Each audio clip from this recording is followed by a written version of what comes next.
Back here on the Above the Rim Coaches Show, St. Cloud State men's basketball coach Quincy Henderson. They went 2-0 this weekend. They've won 6 straight. They're unbeaten in the new year. Coach, good weekend. How you doing? Yeah, good weekend. Happy to get out of 2 games against good opponents with wins, and obviously play some decent basketball for some big chunks in both of those games. Well, let's start with Friday night. You hold Bemidji to 55 points. It's the 3rd consecutive conference team which you've held to 60 or under.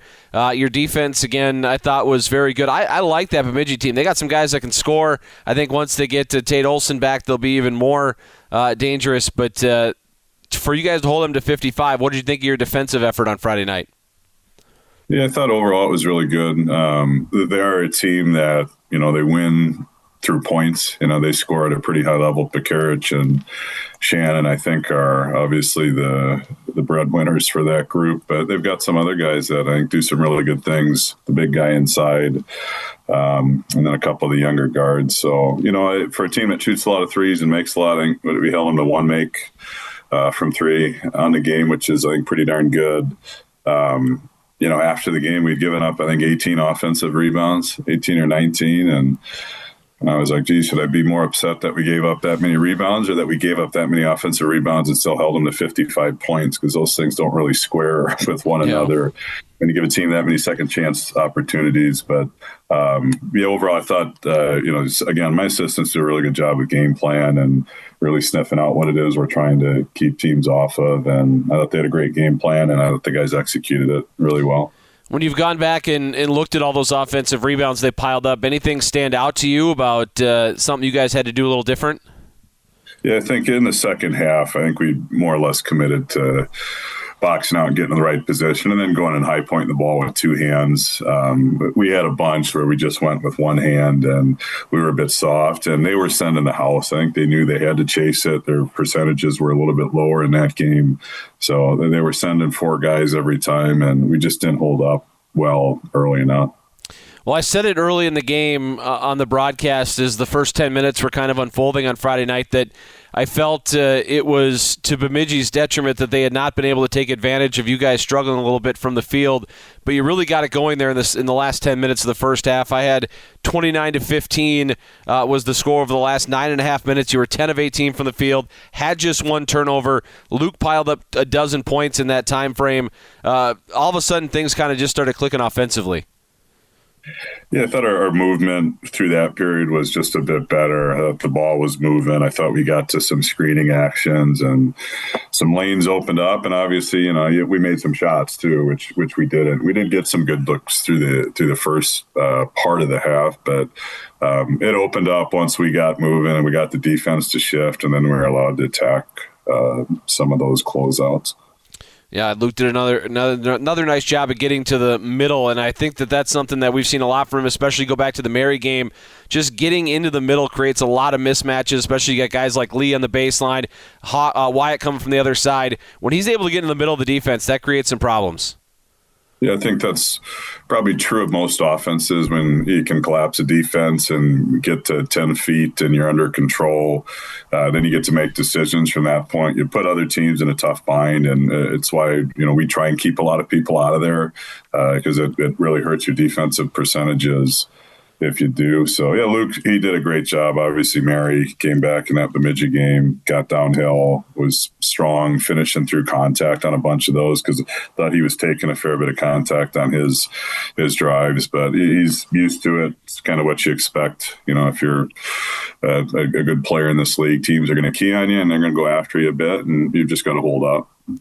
Well, then Saturday, come from behind victory over Duluth, a game in which you guys gave up 52 points in the first half. They were 20 of 32 from the field at halftime.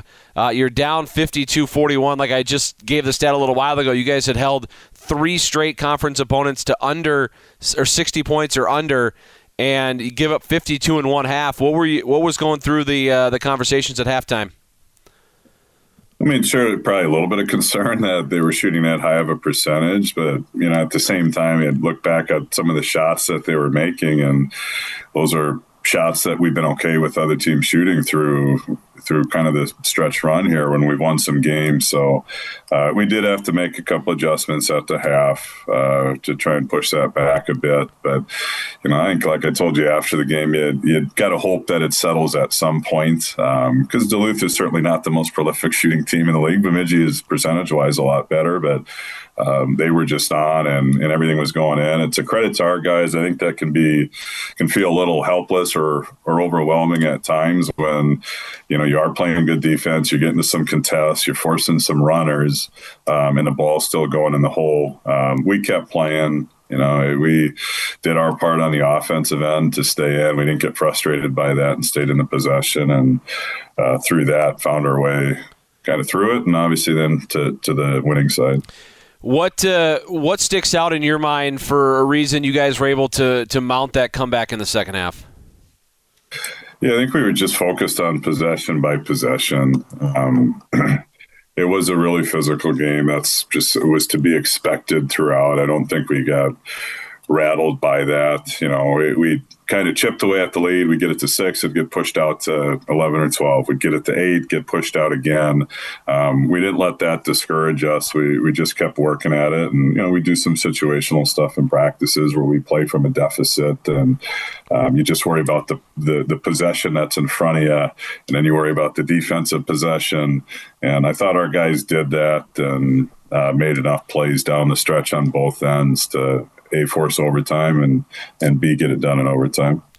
Well, Wyatt had another really great game on Saturday. He was filling it up on the offense. He was affecting shots on defense. I mean, I know they made a bunch in the first half, but they made some tough shots getting around him, getting over him. You kind of mentioned that after the game, but defensively, I thought he was very good on Saturday. Yeah, he's, every time we've challenged him to do something, he's kind of stepped up to the challenge. Whether it was, rim contests, talking more on some of his ball screen coverages, being more vocal.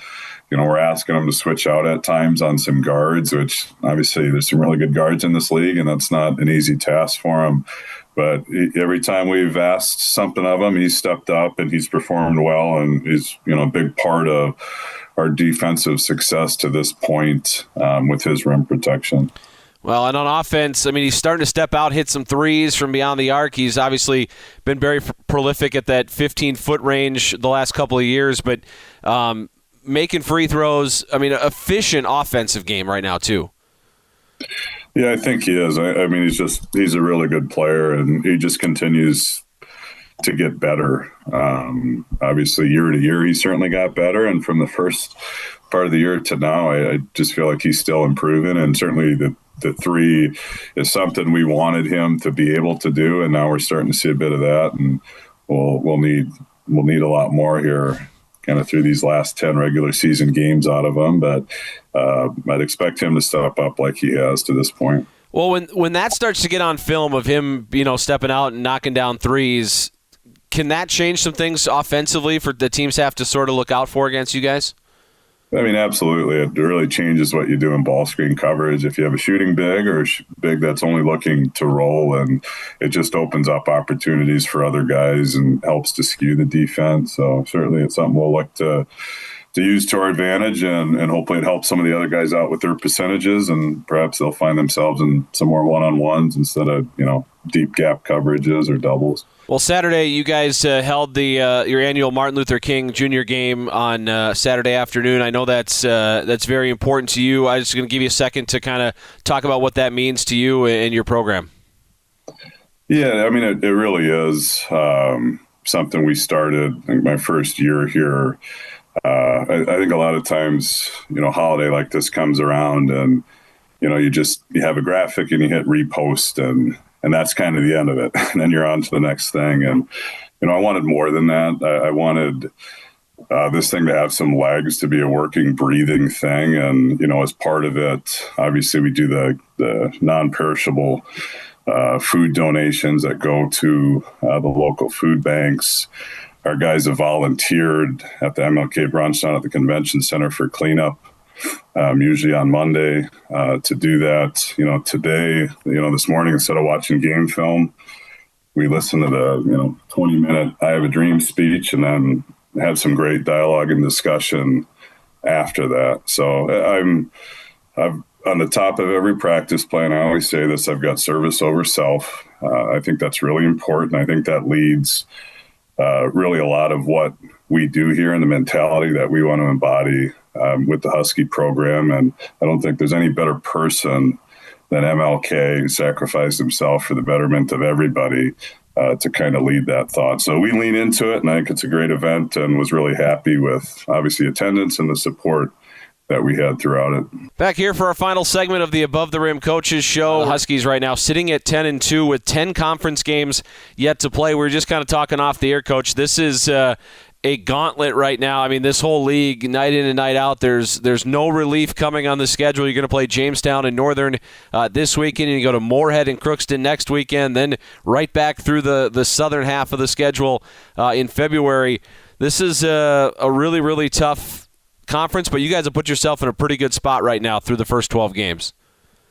Yeah, we're right. So we got 10 games left. Obviously 4 left in the north that we'll get through, and we got 2 good teams coming in this weekend. And obviously Northern and Jamestown are near the top of the north, and I think they're playing really good basketball right now. I think both started out a little bit slow, but you'd expect that. And obviously Jamestown's first year in D2 and Northern with a new coach. But like anything, good coaches find ways and teams settle in. They get used to system and structure, and I think we're seeing that with both of them. So we'll have to be ready to play against 2 teams that are playing good basketball.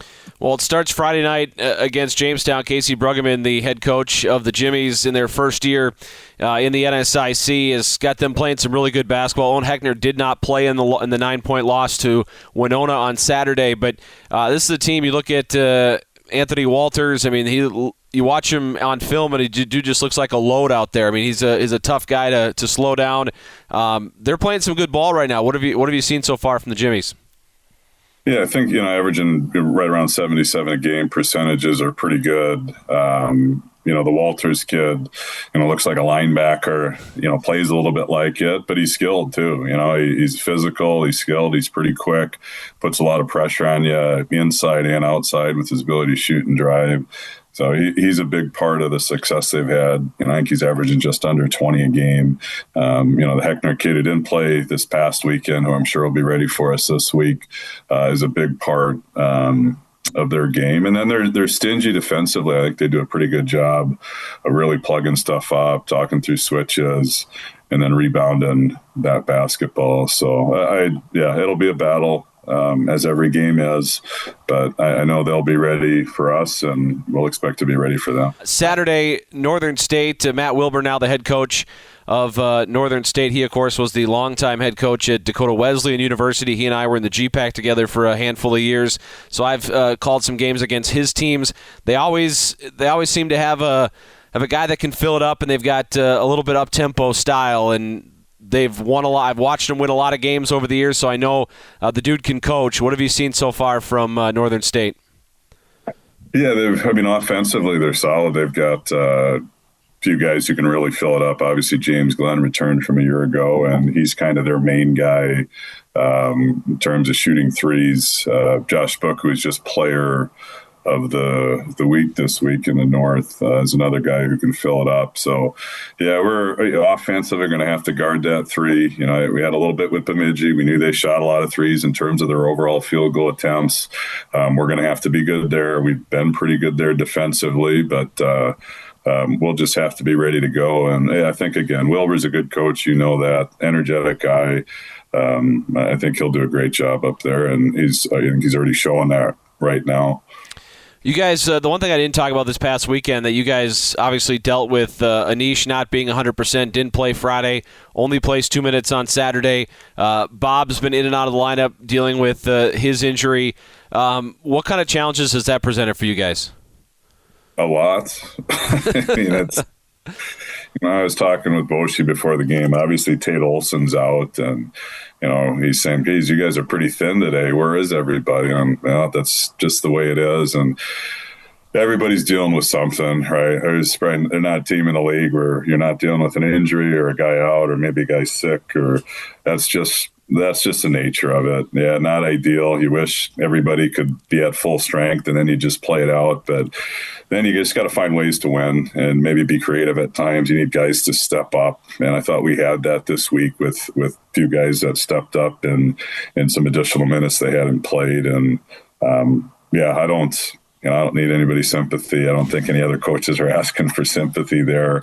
You just got to figure it out and be as competitive as you can with whoever you're rolling out on the floor each night. Well, one of those guys who has seen his minutes tick up here over the last few weeks has been Will Brands. What do you guys like about what he's doing right now? Yeah, he was injured a lot of last year, redshirted, but he lost a lot of practice time due to some injuries. Came in at the end of the year, and we have our end of season discussions on things we need guys to work on. And when he got back in the fall, we could tell that he had taken that stuff seriously. He'd committed to it, was shooting the ball well, was moving better, was in great shape. And so we knew he had taken what we had said to heart, and that's opened up opportunities for him to get on the floor now. And he's proved that through practice. And, we've got a lot of guys on our practice squad that honestly, they beat up the first group in practice pretty regularly. And I think that's just great. And that means they're getting ready for any opportunity that they get. And he's certainly one of those guys. Well, Coach, looking forward to this weekend. Should be a couple fun ones, and we'll talk to you on Friday night. I appreciate it, Steve. That is St. Cloud State men's basketball coach Quincy Henderson joining us on the Above the Rim Coaches Show.